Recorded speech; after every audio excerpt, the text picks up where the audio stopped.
காளியப்பன் மகன் வெங்கடப்பன் அவங்க நிலத்துல இந்த நடுகள் இருக்குது. இதை மிக பாதுகாப்பாக வச்சுருக்காங்க. அதில் இருக்க கல்வெட்டையும் நாம் இப்போ பார்க்கலாம். ஐயா, இந்த கல்வெட்டில் என்னங்க ஐயா இருக்குது? இந்த கல்வெட்டை பொறுத்தளவில் நாம் ஏற்கனவே பல இடங்களில் பார்த்துருக்குறோம். சந்தனப்பள்ளி, அதுக்கப்புறம் வந்து காத்தாடி குப்பம், இது மாதிரி இடங்கள்லாம் வந்து வீரன் வந்து உட்கார்ந்த நிலையில், தியானத்தில் உட்கார்ந்த நிலையில் இருப்பான். பக்கத்தில் வந்து அவனுடைய மனைவியை காட்டியிருப்பாங்க. அது பக்கத்தில் கல்வெட்டு இருக்கும். இது மாதிரியான கல்வெட்டுக்கள் நாம் தொடர்ந்து ஒரு 4-5 கல்வெட்டுக்களை பார்த்துட்டு வரோம். அந்த வரிசையில் இந்த கல்வெட்டானது ஒரு வீரன் வந்து அமர்ந்த நிலையில், தியான நிலையில் இருக்கிறான். பக்கத்தில் வந்து அவனுடைய மனைவியினுடைய உருவம் காட்டியிருக்கிறாங்க. அதே மாதிரி கீழே வந்து குதிரை, தலை குனிந்த குதிரை, ஊர்வல காட்சி, அப்புறம் வந்து பெண்கள் வந்து குடைப்பிடித்து செல்வது, அதுக்கப்புறம் வந்து இவங்க சொர்க்கத்துக்கு போகிற காட்சி, இது எல்லாமே வந்து ஒரே மாதிரி பல இடங்களில் காணப்படுது. அது பக்கத்தில் கல்வெட்டும் இருக்குது. இவை எல்லாமே வந்து ஒரு 1200க்கு அதாவது 1100க்கு மேலே உள்ள, சொல்லப்போனால் 2ஆம் ராஜேந்திரன் காலத்து கல்வெட்டுக்கள், அதே மாதிரி விஜயராஜேந்திரன் சொல்லக்கூடிய அந்த காலத்து கல்வெட்டுக்களில் மட்டும்தான் வந்து இது மாதிரியான காட்சிகள் இருக்கின்றன.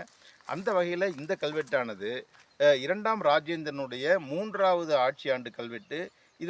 இதில் ஏன் சொல்கிறோம்னா, இதில் விஜயராஜேந்திர மண்டலம் அப்படிங்கிற ஒரு வார்த்தை வருது. அது வந்து கிபி 1050 அந்த காலகட்டத்தில் மட்டும்தான் அந்த விஜயராஜேந்திர மண்டலம்னு இருக்கும். அதுக்கு முன்னாலேயும் சரி, அதுக்கு பின்னாலேயும் சரி, இது வந்து நிகரிலி சோழ மண்டலம் அப்படின்னு இருக்கும். ஆகவே இந்த விஜயராஜேந்திர மண்டலம்ன்றது ஒரு 25 வருஷத்துக்குள்ளே இருக்கக்கூடிய ஒரு பேர். அந்த பேர் இருக்கிறதுனால இதை வந்து நாம் வந்து 2ஆம் ராஜேந்திரன் சொல்கிறோம். அதுக்கப்புறமா இந்த கல்வெட்டு என்ன சொல்லுதுன்னா, ஒரு வீரன் வந்து இறந்து போயிடுறான். அவனுடைய மனைவி வந்து தீ குளிக்கிறாங்க. இந்த செய்தியை தான் சொல்லுது. இதில் வந்து யாருடைய மகன் இறந்து போயிடுறான், யாருடைய மகள் வந்து தீப்பாயிரா அப்படின்ற விவரத்தை எல்லாம் வந்து தெளிவாக சொல்லியிருக்கிறாங்க. அதே மாதிரி இந்த பகுதி வந்து விஜயராஜேந்திர மண்டலத்து தகடூர் நாட்டு குயிநாடு, இந்த இந்த இந்த நாட்டு பகுதி வந்து குயிநாடு அப்படின்னு சொல்லிட்டு ஒரு செய்தி வருது. இது ஒரு சில கல்வெட்டுக்களில் இந்த பகுதி வந்து இந்த பெயரால் அழைக்கப்படுவது நமக்கு தெரிய வருகிறது. ஐயா, இந்த இடத்துல கல்வெட்டு இருக்கிறது எப்படி தெரிந்தது? கிட்டத்தட்ட ஒரு வருடத்துக்கு முன்பு நான் களப்பணியில் இருந்தபோது பாறை ஓவியங்கள் கிடைக்குமா இல்லது வேறு ஏதாவது கல்வெட்டு கிடைக்குமா என்று கள ஆய்வில் ஈடுபட்டிருந்த போது திம்ஜாப்பள்ளி என்ற ஊருக்கு சென்றிருந்தேன்.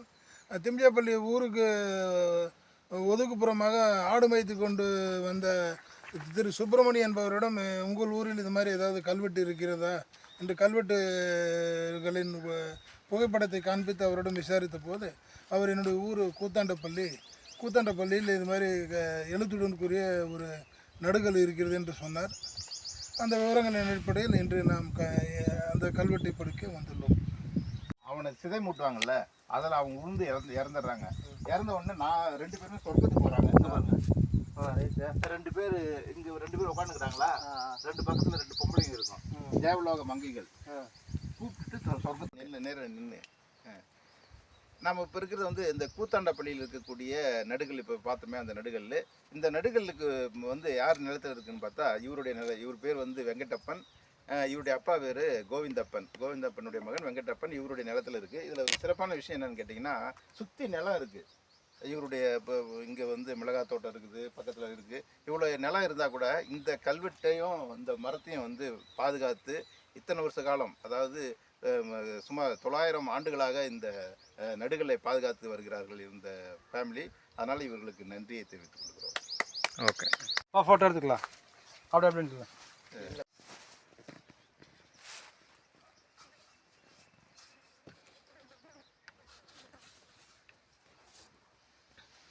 ஒரு ஸ்பான்சர் இருக்கும். இப்போ உதாரணமாக இந்த சொர்க்கத்துக்கு போகிற காட்சி பார்த்தீங்கன்னா, வழக்கமாக வந்து எந்த வீரன் இறக்குறானா அவனை சொர்க்கத்துக்கு போகிற மாதிரி காட்டியிருப்பாங்க. இந்த இடத்துல வந்து கணவன் மனைவி 2 பேருமே வந்து இறந்துருக்குறாங்க. கணவன் இறந்த உடனே இந்த அம்மாவும் தீக்குளிச்சு இறந்துருக்குறாங்க. இவங்களும் வந்து தியானத்தில் அமர்ந்திருக்கிற மாதிரி கீழே காட்டியிருக்காங்க. இவங்களை சொர்க்கத்துக்கு 2 பேரும் ஒன்றா போகிறாங்க. இங்கே பார்த்தீங்கன்னா இது ஒரு தேவலோக மங்கை, இந்த இடத்துல கடைசியில் இருக்கிறது தேவலோக மங்கை. இதுக்கு நடுவில் இருக்கிறது இவங்க வந்து பெண், இவங்க கூடவே இவருடைய தலைவன். இவங்க 2 பேருமே அமர்ந்த நிலையில் காட்டப்பட்டிருக்காங்க. ஆகவே கணவனும் மனைவியும் சேர்ந்து சொர்க்கத்துக்கு செல்லக்கூடிய ஒரு காட்சி, ஒரு புதுமையான ஒரு காட்சி அங்கே காட்டியிருக்காங்க.